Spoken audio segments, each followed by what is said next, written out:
Left 4 Dead is a co-op first-person horror game. The main part of the game is 4 campaigns or movies playable by up to 4 players. There are other modes you can play as well. For example, you can play as the boss infected against survivors.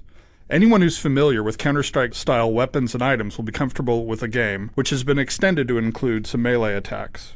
We support 2-player split screen, as well as a new matchmaking system. Our goal with Left 4 Dead was to procedurally generate a shared narrative that you could experience with your friends. We wanted to give you the opportunity to live out a horror movie. In order to do that, we had to do extensive work so that the character performances, the pacing, the lighting, the music was all being generated dynamically based on your actions. So how can we do this? How can we put you and your friends into this horror movie? Basically, it breaks down into 3 major categories: the director, the monsters, and the world. So what is the director? Well, basically it's a big chunk of artificial intelligence. And what it guarantees is that the game is always going to play differently each time you play. What it does is it creates a drama while you play. It looks at what you're doing, your health, how well you're aiming, your movement, are you staying together, are you exploring, are you focused? And then it takes that information, populates the environment, sets the stage for boss encounters, controls the difficulty and pacing, and does this all procedurally. It also writes a script for your character, both to expose state, I'm injured, help me, as well as provide emotional cues. What's that? I hear something coming. And just like a movie director, it has to change how the visual effects are expressed, dynamically change the music and sound to create both mood and to amplify the emotional tension of the scene. So let's watch the director in action. Here we're going into an area we call the gas station. This first group is pretty beaten up, they haven't been playing particularly well, and they're short on both health and ammo. And as a result, they have a relatively easy encounter with few opponents. Now let's see what the director does with the second group.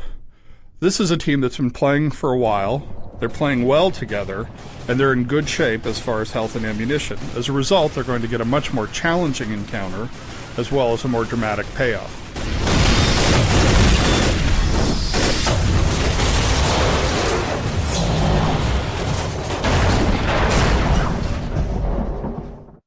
So about the monsters.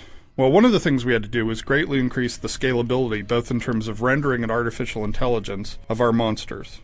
We also did a bunch of work, given how close you are and how frequently you interact with these monsters, to improve the animation in terms of leaning, anticipating their turns, bracing, and so on. The integration with both ragdolls and physics has been improved, and so the characters and monsters behave the way you expect them to do. You get a very different response from a monster if you shoot it in the shoulder as opposed to pushing it in the hip. We've also done a lot of work with the artificial intelligence. You can see these monsters are very good about navigating this world. They can climb fences, they can jump over dumpsters, and in some cases, if they need to, they can even break down walls to get to you.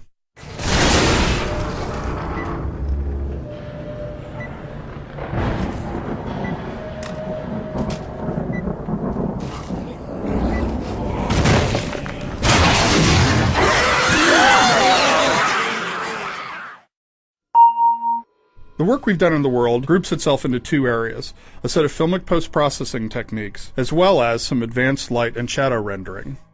So we wanted to put the players into a classic horror film, and that involves a bunch of work in 4 main areas: color correction, grain, contrast enhancement, and vignetting. Color correction gives the director and our artists the opportunity to control palette, saturation, and so on based on their importance, and this is done dynamically. Grain is useful for exposing detail in dark areas, as well as allowing people's eyes to impute detail where there actually isn't that much. It also creates a sense of tension that we're used to from horror films. Contrast enhancement, this is the same thing that you're doing when you're using photo retouching software for your films, except we're doing it in 3D and doing it in real time. And it also is a tool that's used to focus your attention on critical areas. Vignetting, the classic film technique, once again, it's about adding tension as well as evoking the horror film tropes. Here you can see 2 examples of a scene with and without these effects being applied. We'll switch back and forth so you can see what a world looks like with just neutral rendering, and then what that same world looks like when we've applied these effects. So this is a nice, sort of cheerful, normally rendered world, and this is what it looks like if you were in a horror version of that world. Now, lighting is very important in this game. And one of the things that we've done is some work with normal mapping to introduce something called self-shadowed normal mapping. Now, ordinarily, the way that normal mapping works is it takes information about the normals in the surface and then uses that to set light intensity levels. The problem with that is that you also want to include information about how the surface sort of occludes itself. And what you want is to take the details and the relief in the surface and then use that to modulate the lighting intensity. And that's what happens with self-shadowed normal mapping. So as you can see, as this character is walking down the hallway, you have a very clear sense of the relative relationships of objects. You can tell where things are spatially, like in the inside of the car.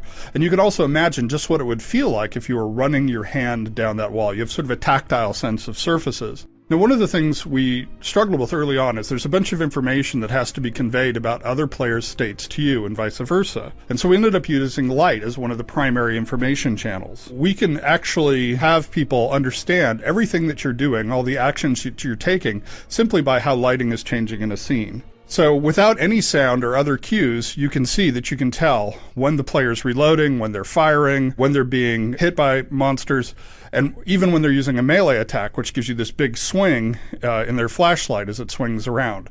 So even without really paying attention, you'll be able to know what the other players in the world are doing.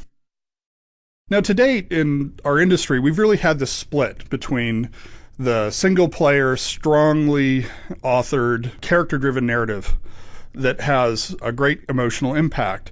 And that's been split off from our multiplayer games where we have the social environment and you've got a lot of replayability. And we've struggled to really figure out how to bridge that gap over the years.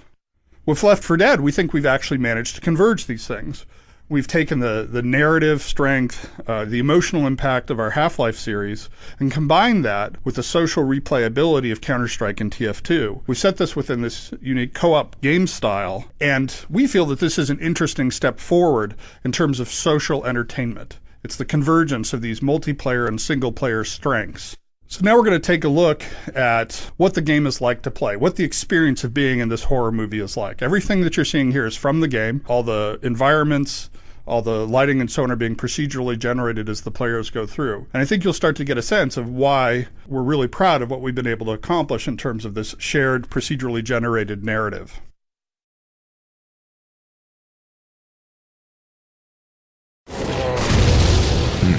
It's too quiet. Here they come! Let's go, let's go! Faster, move it, people! Turn around, man! Reloading! Run! Heads up! Watch my back!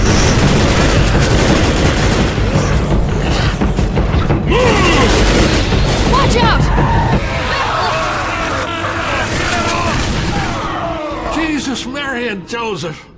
Let's get the hell out of here. There's a safe spot up ahead.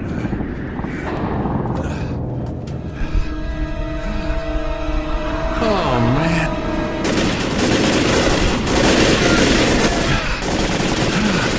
God damn it.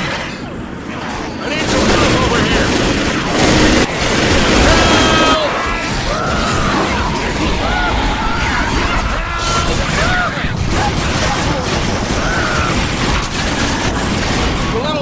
We need to stick together. Let me help you.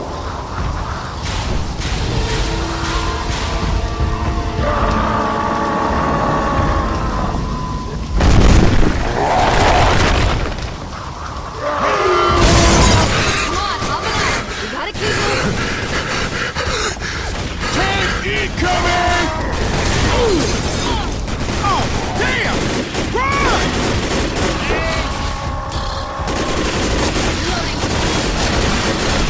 Coming for me! Back it up! Incoming! Fire in the hole! Woo! Holy crap!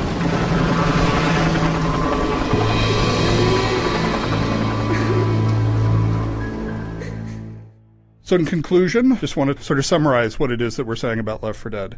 We think it brings together these two strengths that Valve has had in both single-player and multiplayer games. It's going to ship November 4th for both the PC and the 360. We've primarily been showing campaign mode, but we'll also have our other modes.